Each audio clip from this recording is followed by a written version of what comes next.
8 मई को होने वाले चुनावी मतगणना पर न केवल राज्य की बल्कि देश भर की नजरें लगी हैं। जहां कांग्रेस इसे साल 2014 के सेमीफाइनल के तौर पर देख रही है, तो वहीं भाजपा इसे राज्य में येदियुरप्पा के पार्टी से अलग होने के बाद दक्षिण में अपने वजूद की लड़ाई के तौर पर ले रही है।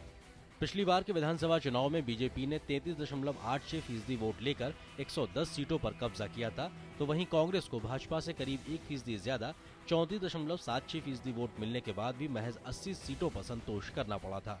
इसके अलावा उस वक्त राज्य में तीसरी ताकत जेडीएस थी और उसे 18.95% वोट और 28 सीटें मिली थी। कर्नाटक में अगर हम वोटों के बंटवारे पर नजर डालें तो स्थिति कुछ इस तरह सामने आती है।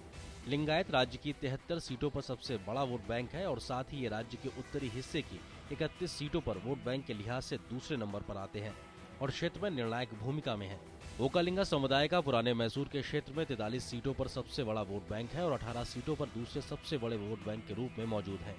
इसके अलावा दलितों का राज्य की 58 सीटों पर खासा असर है। साथ ही वे कर्नाटक के उत्तरी हिस्से में 65 सीटों पर दूसरे नंबर पर हैं।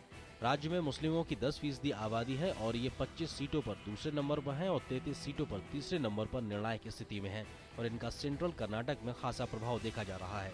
कांग्रेस ने इन सारे समीकरणों को ध्यान में रखते हुए राज्य में किसी को मुख्यमंत्री के तौर पर प्रोजेक्ट नहीं किया है। हालांकि पार्टी में जहां प्रदेश कांग्रेस अध्यक्ष जी परमेश्वर और मल्लिकार्जुन खड़गे दलित समुदाय के कद्दावर नेता माने जाते हैं, भाजपा शुरुआत से ही जगदीश शेट्टार को मुख्यमंत्री के तौर पर पेश कर लिंगायत समुदाय को अपने साथ बनाए रखने की कोशिश कर रही थी।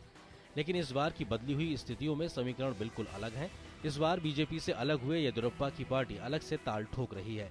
इस तरह से इस बार राज्य में सत्ता के लिए 4 बड़े दावेदार हैं। हालांकि जानकारों का कहना है कि इस बार राज्य में जो हालात हैं उससे हंग असेंबली की संभावना बेहद कम है।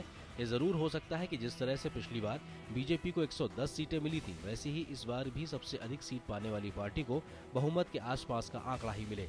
Bureau report, DD news.